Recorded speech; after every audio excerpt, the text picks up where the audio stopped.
My name is 𝗠𝘂𝗿𝗶𝗺𝗲𝗲, working at the National Coordination Mechanism Secretariat. I'm an immigration officer, and I'm happy that today we've had our second day of the National Consultative Forum.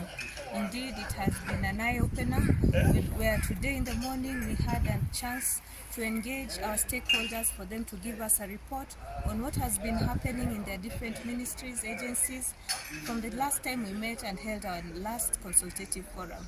We have been updated on the policy developments across the agencies, the regulations that have come up, and the priorities that they have set as agenda that will inform the NCM priorities moving forward. We have been pleased to hear reports from the diaspora and also reports from the Counter-Trafficking in Persons Secretariat, and it was quite eye-opening to hear from the Labour Ministry and the National Employment Agency.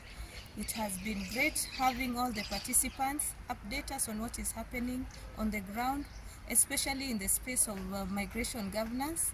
We have been enriched on developments in the data front from the National Crime Research Center, also from the National Council for Population and Development, and we've come to appreciate the role of data in migration governance.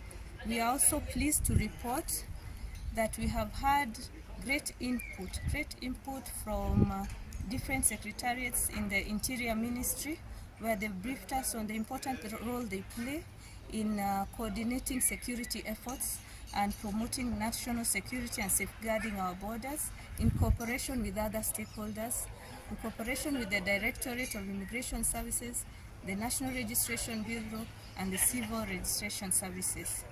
We have seen developments in documentation of migrants and also in protection services that have been developed across various agencies.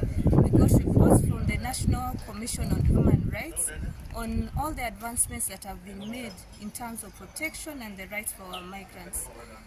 We have also engaged in various forums where we have been updated on cross-cutting issues that have developed within the different agencies. The Gender Department also updated us on how they are mainstreaming gender issues and migration issues with a gender focus in all our policies. We appreciate the role our development partners have been supporting all the different agencies, and we also appreciate the role of our stakeholders who are champions of migration governance in Kenya. In the afternoon, we embarked on a very important exercise, which is to look into our monitoring and evaluation framework that we developed, looking at our national action plan and seeing if the indicators, the monitoring mechanism that we've made and the reporting mechanism that we've made is effective. This has been a very inclusive process, and we've called wide stakeholders to input on how to better it and strengthen it. It has been great having the input of also wide agencies such as the National Disaster Management Unit, who have brought in issues of response management in case of disaster, and we are having migrant-centered approaches in all our interventions.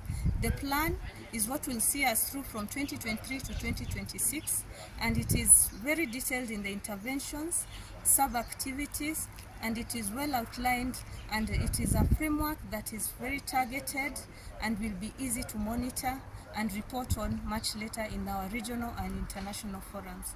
We are pleased to have this forum, and we appreciate the support of all our partners, and we look forward to many more interactions such as this. Thank you.